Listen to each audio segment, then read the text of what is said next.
जब हम उस देश से आते हैं जिसने पूरे विश्व को जीरो के बारे में बताया, उसके कल्चर को पूरी दुनिया ने अपनाया।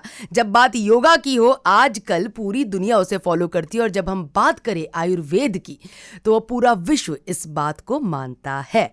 मैं हूं आरजे कशिश 94.3 माय एफएम पर। अकेली नहीं हूं, बल्कि एक बहुत ही खास गेस्ट है आज हमारे साथ में मेरे शो पर। सर, आपका एक छोटा सा इंट्रोडक्शन हमारे लिसनर्स के लिए प्लीज। मैं आयुर्वेद जीवन दर्शन आपके आज रूबरू हूँ आपके सामने, कुछ आपके क्वेश्चंस उसका उत्तर देने के लिए, ताकि आप जो मेरी नॉलेज है वो दूसरों को भी बता पाएँ। Thank you so much sir. सबसे पहले मैं आपका बहुत बहुत स्वागत करती हूँ माय एफएम के स्टूडियोज़ में। Thank you. तो सर, अगर हम बात करें बेसिक, जैसे जब मेडिसिन की बात होती है तो उसमें आयुर्वेदा जो है वो डिफरेंट कैसे है?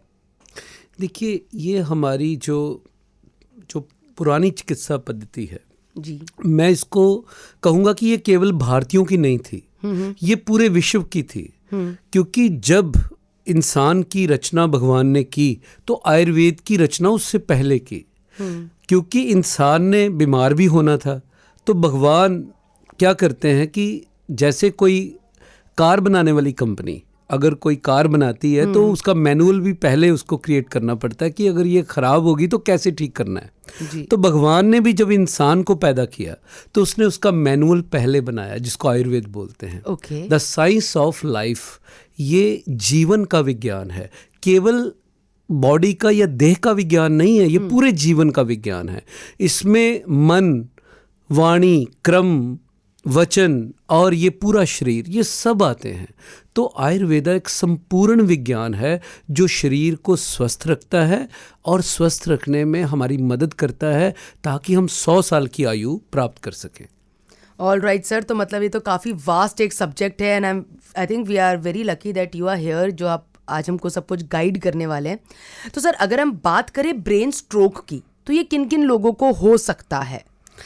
देखिए, जो ब्रेन स्ट्रोक है, ये क्योंकि आपने ये क्वेश्चन क्यों किया ये मैं जानता हूँ, क्योंकि आपको पता है कि हम पैरालिसिस का ट्रीटमेंट करने के लिए फेमस हैं। तो आपने सीधा ये क्वेश्चन कर लिया मेरे साथ। मुझे उम्मीद थी कि 2-4 क्वेश्चन आप आयुर्वेदा के और करेंगी, लेकिन कोई बात नहीं, क्योंकि इसकी बहुत ज़्यादा ज़रूरत है, पूरी मानवता को ज़रूरत है। हमें पता ही नहीं है, किसी को भी नहीं पता। अगर किसी को भी ब्रेन स्ट्रोक हो जाए तो उसको पता ही नहीं है कहाँ जाना है। हाँ, वो उसके मन में ये आता कि बड़े हॉस्पिटल में जाऊँ, लेकिन उसको ये नहीं पता कि वहाँ मेरी रिकवरी कितनी हो सकती है और किसी दूसरी पैथी में वो कितनी हो सकती है। तो जिसको ये होता है, किनको होता है, उसका कारण क्या है? तो सबसे बड़ा कारण आज की जो हम देखें तो बहुत भाग दौड़ वाली ज़िंदगी, जिसमें स्ट्रेस सबसे बड़ा कारण है। और स्ट्रेस के कारण जो डायबिटिक जो पेशेंट हो रहे हैं, या जिनको हाइपरटेंसिव जो पेशेंट, जिनको बहुत ज़्यादा उच्च रक्तचाप रहता है, हाई ब्लड प्रेशर रहता है, तो उसके कारण ये रोग हो रहा है और बहुत ज़्यादा बढ़ रहा है। और उसके कारण जो अपाहिजता, अपंगता का जीवन, ये जो लोग बढ़ रहे हैं। और आपको एक और बात बताऊं कि केवल अपंगता और अपाहिज इसका जो एक बहुत बड़ा डर नहीं है, बहुत लोग मौत के मुंह में भी जा रहे हैं। जब ब्रेन स्ट्रोक के कारण, ब्रेन हेमरेज के कारण ब्रेन स्ट्रोक होता है, तो बहुत सारे लोग मौत के मुंह में चले जाते हैं, जिनको बचाया जा सकता है। आयुर्वेदा अगर उनको नॉलेज हो तो वो बहुत ज़्यादा मदद कर सकता है। Okay, all right sir. अगर हम बात करें आयुर्वेदा की, तो मुझे ऐसा लगता है कि ये एक इस तरह का साइंस है जहाँ पर आपको किसी भी तरह का इलाज उपलब्ध हो सकता है। तो जब हम बात करें पैरालिसिस के बारे में या ब्रेन स्ट्रोक के बारे में, तो आयुर्वेदा किस तरह से मदद कर सकता है?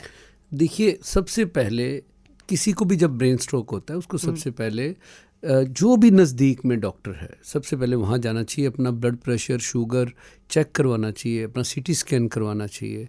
और जब अगर वहाँ पे कोई उसको हेमरेजिक है तो कई बार 72 आवर्स के लिए हॉस्पिटलाइज्ड होना पड़ता है।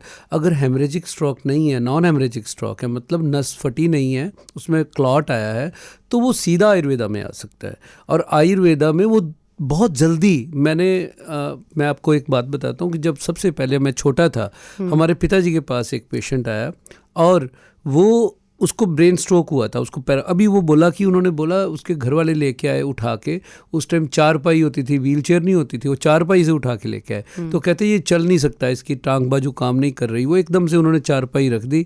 मैं छोटा था, हम देख रहे थे, तो पिताजी ने एक मेडिसिन दी, आप मानेंगे नहीं, 2 घंटे वहाँ उसको रखा, उसको बोला कि इसको चलाओ खड़ा करके मेडिसिन के बाद, तो वो 2 घंटे बाद चलने लगा। तो आयुर्वेदा से ऐसे भी पॉसिबिलिटी है, ऐसे भी बहुत लोग उनका ट्रीटमेंट, अगर उनको ब्रेन स्ट्रोक का कारण अगर नॉन हेमरेजिक स्ट्रोक है तो बहुत जल्दी कई बार रिकवर हो जाते हैं। तो हर पेशेंट का डिफरेंट रहता है, लेकिन ये डिपेंड करता है कि स्ट्रोक कैसा है, कितना बड़ा क्लॉट बना, क्या हुआ। तो ये इसका इलाज बहुत ही ज़्यादा आयुर्वेदा में कारगर है। पेशेंट अगर सबसे पहले अपना चेकअप करवा के, उनको ये सोचना चाहिए ट्रीटमेंट तो एंडलेस मैंने आयुर्वेदा में करवाना है, क्योंकि इसकी रिकवरी आयुर्वेदा में ही पॉसिबल है। हमारे शास्त्रों में बहुत सारे ऐसे योग हैं जो इसकी रिकवरी के लिए लिखे गए हैं, क्योंकि हम बहुत सालों से 80-90 वर्षों से हम ट्रीटमेंट कर रहे हैं, हमारी ये 4th जनरेशन है आयुर्वेदा में। तो हमें बहुत ज़्यादा, हम कोई एक्सपेरिमेंट नहीं करते, हमें एक्सपीरियंस है कि किस रोगी को, कैसे रोगी को क्या दवा देनी है, तो उसमें बहुत मदद करता है आयुर्वेदा। ऑल राइट सर, अगर हम बात करें आयुर्वेदा की, जिस तरह से आपने बताया कि मदद करते हैं और हमने ये देखा भी है, मगर कमाल की बात ये भी होती है कि जैसा आपको काफ़ी सालों का एक्सपीरियंस है and it has been a really long time. आपके पिताजी जो थे वो भी आयुर्वेदी में थे, कुछ 64 ईयर्स हो गए ये सब देखते हुए करते हुए सर आपको। देखिए ऐसे है, जैसे जब से बचपन में होश संभाला, पिताजी मेडिसिन बनाते थे, हम उनको देखते थे और हम हेल्प भी करते थे। जब हम स्कूल से आते थे तब वो, क्योंकि उस टाइम ग्राइंडर नहीं होते थे, तो हम हाथ से ही मेडिसिन कूटनी पड़ती थी, तो उसको बनाना पड़ता था। तो बहुत समय हो गया है, इतना ज़्यादा, अब तो ऐसे लगता है कि उनका भी एक्सपीरियंस हमारे साथ ऐड हो गया है। तो आगे अब बच्चे हैं, उनका भी हमारा एक्सपीरियंस उनके पास प्लस हो चुका है। तो पिताजी का, उनके जो थे हमारे पूर्वज, उनका भी उनको मिला, तो सब मिलाकर बहुत अच्छी चीज़ है। हम मन में यही रहता है कि हम लोगों का कैसे भला कर सकते हैं और कैसे हम मतलब अपनी लाइफ को, अपने जीवन को दूसरों के लिए हम उसको एक सार्थकता दे सकते हैं। तो यही प्रयास रहता है और आपके माध्यम से, बहुत सारे शुभ चिंतकों के माध्यम से ये सब पॉसिबल हो रहा है। Thank you so much sir, and we are very grateful कि आप यहाँ पर इतनी सब चीज़ें हमको अच्छे से एक्सप्लेन कर रहे हैं। और सर जैसे अब अगर हम बात करें यहाँ पर पैरालिसिस की हमने बात करी, आयुर्वेदा की हमने बात करी, और ये जब मैंने आपको बताया कि इतने सालों का आपका एक्सपीरियंस है, तो we can count on you और हमको मालूम है कि एक सही इलाज मिलेगा।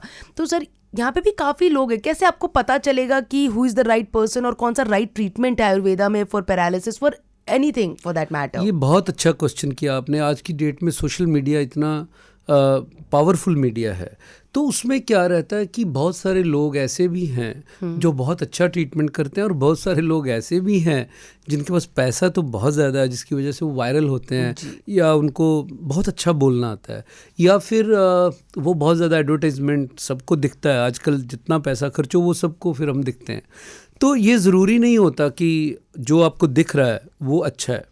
तो आपने अपनी समझ के हिसाब से, अपने दिमाग के हिसाब से आपने ये देखना है कि मैं किस इंसान के पास जाऊं, क्योंकि पैरालिसिस में अगर समय निकल गया, क्योंकि ब्रेन, हमारी बॉडी पूरी सेल्स की बनी है और सेल्स का जब नुकसान होता है, अगर समय पर उनका पोषण ना हो, समय पर उनको मेडिसिन, औषधीय पौधे से बनी मेडिसिन ना मिले, आयुर्वेद की मेडिसिन ना मिले, तो वो और ज़्यादा डैमेज हो जाते हैं, उसके बाद रिकवरी नहीं आती। तो समय को संभालना ये बहुत इम्पॉर्टेंट है। और समय अगर आपने गलत हाथों में अपना जीवन दे दिया तो आपका आर्थिक, शारीरिक, मानसिक सब नुकसान होगा।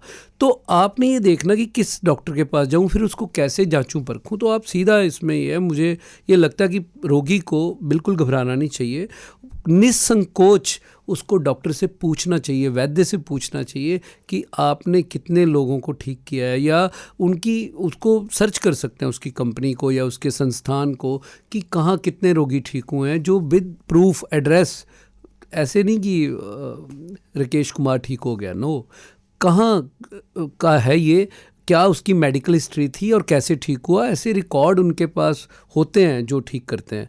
हमारे भी बहुत ज़्यादा मैं कहता हूँ, मैंने तो अभी तक ऐसे इतने किसी नहीं देखे कोई रिकॉर्ड, आप भी देख सकते हैं। मतलब उसमें आप चेक कर सकते हैं जी। कि कितने लोगों को ठीक किया और कितनी संख्या में ठीक किया, तब आपको यकीन आता है कि हाँ मैं राइट जगह पे आया हूँ और मेरी यहाँ पे मेरा जीवन जो है वो बदल जाएगा, मैं ठीक हो जाऊँगा, अपंगता से बच जाऊँगा।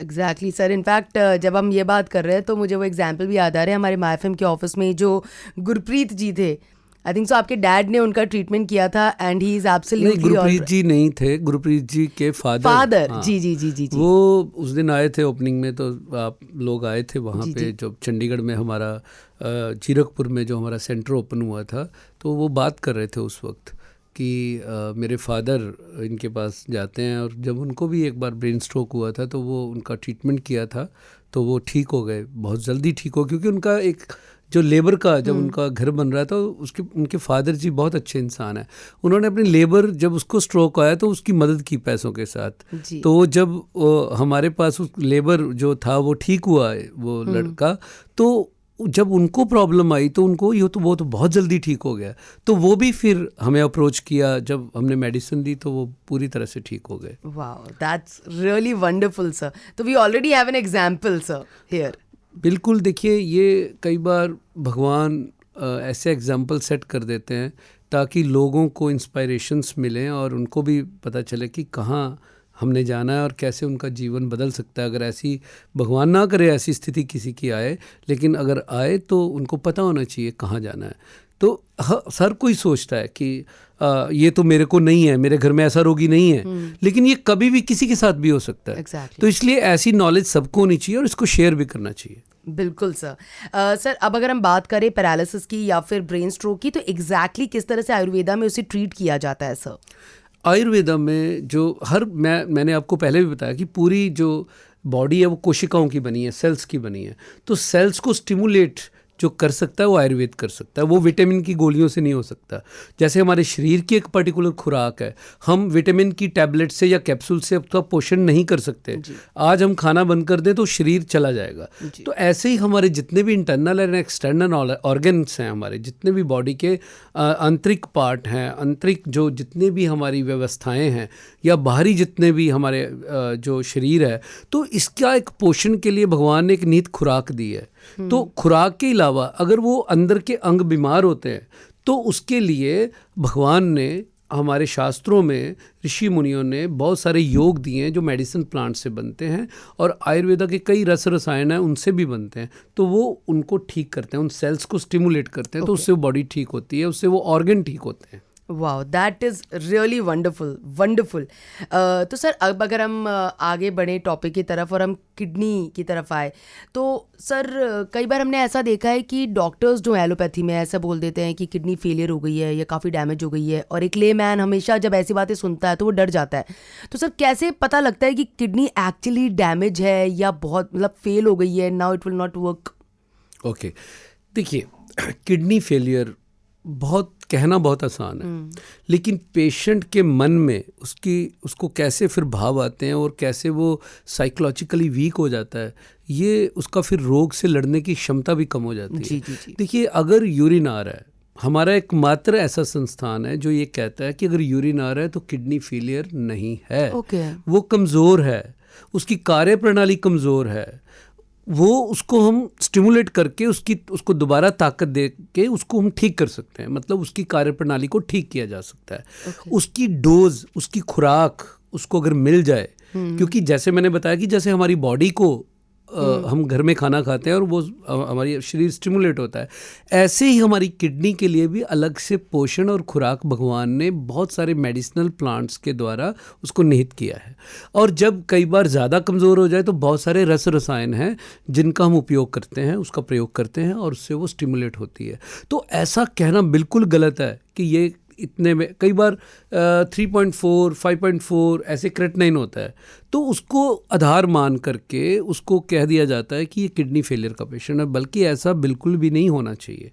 बहुत सारे चिकित्सक तो ध्यान रखते हैं, ऐसे रोगी को नहीं डराते, लेकिन बहुत सारे ऐसा बोल देते हैं जिससे रोगी की मनोस्थिति में बुरा प्रभाव पड़ता है। ओके तो सर हमने वैसे देखा है कन्वेंशनल तरीकों में अगर हम बात करें तो जब किडनी को कोई भी दिक्कत होती है या फेलियर की बात आती है या डैमेज की बात आती है patients they are generally on dialysis.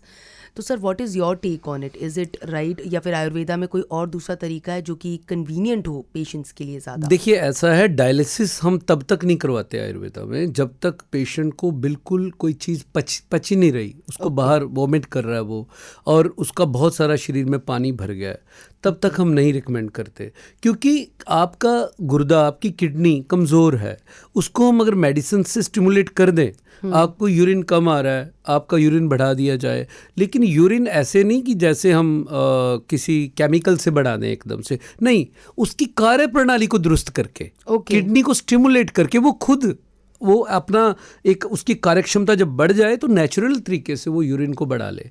और फिर हम पानी पेशेंट को जो बोलते हैं कि आप कम से कम 3-3.5 लीटर पानी, अगर आपका पानी पेशाब, अगर पानी आप पी रहे हैं और पेशाब बन रहा है, किडनी उसको बना रही है और निकाल रही है, जैसे बहुत सारे पेशेंट का वो 1 लीटर पानी कर देते हैं, जब हमारे पास आते हैं तो हम कहते हैं आप 1 लीटर पी रहे हो, पीजिए। अब हम मेडिसिन दे रहे हैं आपको, इसको 1.5 लीटर कीजिए, 1.25 लीटर कीजिए। जैसे यूरिन आपका प्रॉपर जो आप मेयर कर रहे हैं, तो आप अगर यूरिन प्रॉपर आपका बन रहा है और निकल रहा है तो आप इसको पानी को बढ़ाते जाइए। ऐसे हम 3.5 लीटर तक पानी पिलाते हैं। और जिनका डायलिसिस हो रहा है उनको भी इसी विधि द्वारा जब हम मेडिसिन देते हैं और ऐसे उनको पानी को उसके बढ़ाते हैं तो डायलिसिस में गैप करवाते हैं, तो धीरे धीरे धीरे बहुत सारे पेशेंट का डायलिसिस जो है कम हो जाता है, धीरे धीरे बंद हो जाता है। तो ये सब एक प्रोसेस है, एक सेल्स को, किडनी के सेल्स को, उसके नेफ्रॉन्स को, पूरी एक आयुर्वेद का पूरा एक, केवल मेडिसिन नहीं, आयुर्वेद का आहार विहार जो उसका दिनचर्या है पेशेंट का, सब हम सेटल करते हैं और बहुत ज़्यादा परहेज नहीं करवाते। वाह, ठीक है, कि पेशेंट कमज़ोर हो जाए। तो इतना ही है कि हर कोई, मतलब हम वो करवाते हैं पेशेंट से जो हर इंसान को करना चाहिए, जो ठीक है उसको भी करना चाहिए। केवल उसकी बुरी आदतों को हम जो है वो निकाल देते हैं उनकी लाइफ से और कहते हैं अब देखो, और परिणाम 15 दिन में, 20 दिन में। और जब मेडिसिन वो लेता है 4-4, 5-5 घंटे के बाद कई पेशेंट बोलते हैं कि हमें अच्छा फील हो रहा है। तो इस तरीके से आयुर्वेदा मदद करता है किडनी फेलियर पेशेंट्स की। मतलब ये कितनी कमाल की बात है सर, एक पेशेंट जिसको पानी पीने के लिए मना कर दिया है कन्वेंशनल तरीकों ने, वहाँ पे आयुर्वेदा उसे पानी बढ़ा करके पीने को भी बता रहा है और नॉर्मल एक लाइफ की तरफ लेकर के जा रहा है। और समय अवधि भी बहुत कम है, 15-20 दिन is like a very small span of time. बहुत जल्दी रिजल्ट मिलता है कि एक्यूट पेशेंट को तो कई बार 3 से 4 दिन में पेशेंट बोलता है, कई बार तो अपने आप टेस्ट करवा लेता है, जब उसको अच्छा फील होता है तो टेस्ट करवा लेता है, तो 3-4 दिन में भी उसका जो काफ़ी अच्छे जो पैरामीटर्स हैं किडनी के, जो टेस्ट हैं, उसमें बहुत अच्छे रिजल्ट्स आते हैं। तो मतलब कहने का ये है कि आयुर्वेदा में एक बहुत बड़ा हमें दुख है। वैसे मुझे एक याद आ गया चीज़ जो बहुत ज़रूरी है लोगों को बतानी, कि जब हमारे पास पेशेंट को आना चाहिए तब नहीं आते। ऐसे पेशेंट की जो संख्या है वो 70% है। मतलब 70% पेशेंट आते हैं बिल्कुल अपने रोग को बढ़ा करके। जो 30% पेशेंट है उनको पता होता है कि हमारे बारे में पता होता है, आयुर्वेद के बारे में नॉलेज होती है, तो वो सीधा आयुर्वेद में आते हैं। लेकिन 70% पेशेंट अपने रोग को बिल्कुल चरम सीमा पे लेकर फिर आते हैं, मतलब पूरा उसको खराब करके बॉडी को और अपना रोग पूरी तरह से बढ़ा करके उसको क्रॉनिक करके फिर आते हैं। उसमें हमें और पेशेंट को फिर साथ मिलकर जो चलना पड़ता है, हमारा जो बहुत ज़्यादा उसमें जो बहुत ज़्यादा हमारा, मैं देसी भाषा में कहूँ कि जोर लगता है कि इसको पेशेंट को कैसे हम ठीक कर पाएँ। तो बहुत ज़्यादा उसको बार बार उनका फॉलोअप लेना पड़ता है, अपनी टीम लगानी पड़ती है कि हर बार पेशेंट का 3 या 4 दिन बाद आप कॉल करो, उनको पूछो क्या ये कर रहा है, ऐसा कर रहा है। तो एक बहुत बड़ा हम ये इस तरीके से लेते हैं कि ये एक इंसान है और भगवान के रूप में हमारे पास आया था ठीक होने के लिए, इसको ठीक कैसे करना है ये हमारे लिए फिर एक चैलेंज बन जाता है। ऑल राइट सर, बट मैं जब ये सारी बातें सुन रही हूँ तो मुझे लगता है कि आयुर्वेदा का जो स्कोप है वो बहुत ही ब्राइट है। इट्स जस्ट दैट कि लोगों तक ये बात पहुँचनी चाहिए। एंड आई रियली होप कि इस माध्यम से ये बहुत बड़ी बात की, चाहे पैरालिसिस हो, चाहे किडनी फेलियर हो, चाहे कितना भी बड़ी दिक्कत हो, आप जब आयुर्वेदा में जाते हैं तो आसान तरीके से आपकी मदद भी हो जाती है और बहुत जल्दी आपको रिजल्ट्स भी मिलते हैं। और मैं तो ये कहूँगा कि कोई भी रोग हो जी, पेशेंट को एकदम से पहले आयुर्वेदा में ही आना चाहिए। आप अगर कोई इमरजेंसी है तो आप कोई भी मॉडर्न सिस्टम में मेडिसिन ले सकते हो, लेकिन आयुर्वेदा में एकदम से आना चाहिए। चुटकियों में रोक जाता है मैम, मतलब उतना जल्दी। एक ये सब मिथ हैं कि आयुर्वेदा में तो देर लगती है, आयुर्वेद की दवाइयाँ गर्म होती हैं, आयुर्वेद में ये होता है वो होता है, तो ये बिल्कुल गलत है। उसमें स्टीरॉयड होते हैं, आज पूरी दुनिया में हम मेडिसिन भेजते हैं, सब जगह चेक होके जाती है। जी। और दूसरी बात यह है कि हम जब आयुर्वेदा को यूज़ करते हैं तो ये समझिए कि आपका रोग भी जाएगा और मेडिसिन भी ख़त्म हो जाएगी, मतलब आपको वो मेडिसिन भी धीरे धीरे बंद हो जाएगी। और मॉडर्न सिस्टम में आपका रोग नहीं जाता, केवल लक्षण दूर होते हैं और मेडिसिन आपकी बढ़ती चली जाती है, रोग भी कई बार बढ़ता चला जाता है। और हर पैथी की लिमिटेशन है। अब जो आयुर्वेदा में आज, हालांकि आयुर्वेदा जो सर्जरी का जनक आयुर्वेदा ही है, वहीं से निकला, लेकिन आज जो सर्जरीज होती हैं वो एलोपैथी में होती हैं, वो हम नहीं कर सकते, तो हमारी लिमिटेशन हो गई। ऐसे ही आयुर्वेदा में, एलोपैथ में जो है वो किसी चीज़ को, किसी अंग को, किसी सेल को स्टिमुलेट करना उनके लिए बहुत मुश्किल है। वो एंटीसेप्टिक दे सकते हैं, एंटीबायोटिक दे सकते हैं, वो पेन किलर्स दे सकते हैं, वो डाययूरेटिक मेडिसिन दे सकते हैं, एंटी एलर्जिक, लेकिन वो कर सकते हैं, लेकिन वो इमरजेंसी में बहुत अच्छा काम कर सकते हैं, लेकिन वो किसी अंग को, किसी सेल को स्टिमुलेट नहीं कर सकते। तो हमारे अंग हैं, उनको बदलने की क्या इतनी जल्दी ज़रूरत है? घुटने चेंज करवा लो, किडनी बदलवा लो, लीवर बदलवा लो, एंजियोप्लास्टी करवा लो, क्या ज़रूरत है इतनी जल्दी जल्दबाजी करने की? हमें सोचना चाहिए कि हम पहले अपने अंगों को आयुर्वेदा का पोषण दें और उनको स्टिमुलेट करें, उनकी विकृतियों को दूर करें, सब ठीक हो सकता है। सर अब मुझे ऐसा लगता है ये सब सुनने के बाद में ट्राई सिटी के लोग बहुत क्यूरियस होंगे ये जानने के लिए कि अगर वो आपसे कांटेक्ट करना चाहते हैं, कनेक्ट करना चाहते हैं, तो वो कैसे कर सकते हैं सर?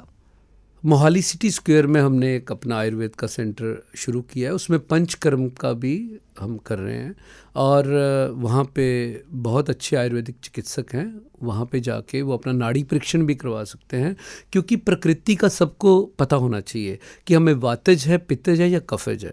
अब बहुत सारे डाइटिशियंस डाइट तो रिकमेंड करते हैं, लेकिन उनको यही नहीं पता कि वात पित्त कफ है क्या। पंचभूत का शरीर है, पृथ्वी जल अग्नि वायु आकाश, इससे शरीर बना है। एक तत्व वायु जो हमारा इसका आसमान का जो तत्व है, आकाश का जो तत्व है, वो हमारी आत्मा का तत्व है। जो हमारा शरीर है वो पृथ्वी का तत्व है।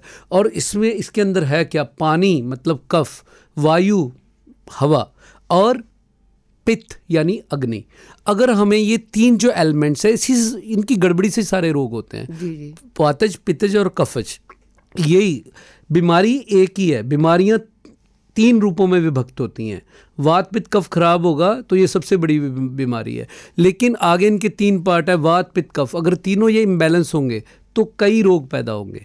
तो हमें ये देखना है कि हमें अपनी प्रकृति का पता होना चाहिए। पहले पता होता था लोगों को कि यार, वो कहते थे बड़े बुजुर्ग, मेरा शरीर तो वायु खो रहा है, मुझे ये नहीं लेना, ये चीज़ें नहीं खानी, मतलब उनको ज्ञान होता था, वो ठीक रहते थे। आज की डेट में डाइटिशियन को वात पित्त कफ का नहीं पता, लेकिन वो घुटनों का दर्द है, डाइट बता रहा है, लेकिन वातज रोग है, लेकिन वो वातिज चीज़ों का उसको पता ही नहीं किचन में कौन कौन सी हैं। तो हमें ये आयुर्वेदा में सब ये ज्ञान होना ज्ञान है और हमें इसका ज्ञान मिल सकता है। और चिकित्सक जो है इसीलिए बना है, और वो उसका जब नाड़ी परीक्षण करता है तो उसको वो ज्ञान दे देता है और वो आने वाली लाइफ में बीमार नहीं होता फिर। Wow, this is commendable. तो मुझे ऐसा लगता है कि अगर ज़रा सी भी परेशानी है या बड़ी भी परेशानी है तो हमें आप तक पहुंच जाना चाहिए सर। बिल्कुल, आयुर्वेदा में मैंने समय काफ़ी ले लिया, क्योंकि मैं एक जो भी क्वेश्चन आप पूछती हैं थोड़ा डिटेल में चला जाता हूं, तो वो थोड़ा बाकी क्वेश्चन रह जाते हैं। लेकिन नेक्स्ट टाइम हम कोशिश करेंगे कि और लोगों को इसके बारे में जानकारी दें। अभी मैं खुद ही ये बात आपको बोल रहा हूँ क्योंकि अगर आप नहीं भी बुलाएंगे तो मैं खुद आऊँगा। Absolutely sir, we will definitely call you, invite you, and it is our privilege that you have come here. आपने इतनी सारी बातें बताई, मुझे ऐसा लगता है बहुत सारे लोगों को इसके बारे में जानकारी नहीं थी, मगर अब आपके थ्रू जब ये बात पता चली है तो आई थिंक काफ़ी सारे लोगों की इससे मदद होने वाली है। देखिए, बहुत अच्छा लग रहा है मुझे आज चंडीगढ़ आके। पहले तो जब मैं आया तो बहुत अच्छा स्वागत हुआ जी, तो बहुत अच्छा लगा। तो ऐसे मुझे यहाँ बैठ के ऐसे फीलिंग आ रही है कि चंडीगढ़ में, हम जलंधर में तो कई बार स्टूडियो में गए और वहाँ पे हमने उनके प्रश्नों का उत्तर दिया। यहाँ पे एक और फीलिंग आ रही है कि जितने लोग मिट्टी से दूर होते हैं, पढ़े लिखे होते हैं, तो अभी हम साउथ में चले जाएं तो आयुर्वेदा से बहुत जुड़े हुए हैं। जी, तो जी, मेरा एक्सपीरियंस है कि जितने लोग ज़्यादा एजुकेटेड होते हैं वो आयुर्वेदा पे कई बार बिलीव कम करते हैं, वो बड़े बड़े हॉस्पिटल्स में जाते हैं। उनको ज्ञान देना तो अति आवश्यक है, बिल्कुल सर। क्योंकि वो लोग समाज के लिए बहुत इम्पॉर्टेंट हैं। वो जो सेवाएं दे रहे हैं, जितने भी आप, कोई प्रोफेसर है, कोई डॉक्टर है, कोई वकील है, कोई साइंटिस्ट है, अपनी अपनी फील्ड में बहुत अच्छा काम कर रहे हैं, तो उनका सेहतमंद रहना समाज के लिए बहुत ज़्यादा इम्पॉर्टेंट है। बिल्कुल सर। और मैं आज एक और बात आपको बताना चाहता हूँ कि हमारे जो आयुर्वेदा संस्थान है उसमें जो गरीब लोग होते हैं उसके लिए विशेष हमने हमारा चैरिटेबल विंग है, वो भी अपना इलाज करवा सकते हैं। ओके। और हमारा मेन मोटिव है कि जैसे किडनी फेलियर रोग जो लोग हैं, जो पेशेंट हैं, मैं अभी डाटा मुझे किसी ने दिया कि 17 लाख लोग हर साल मर जाते हैं किडनी फेलियर से।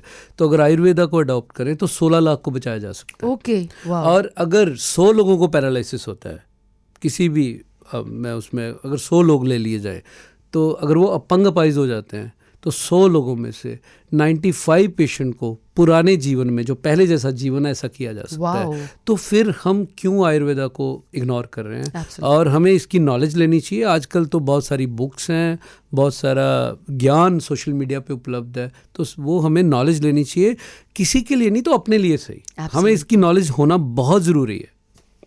All right, sir. Thank you so much. It was such a privilege talking to you. धन्यवाद, नमस्कार।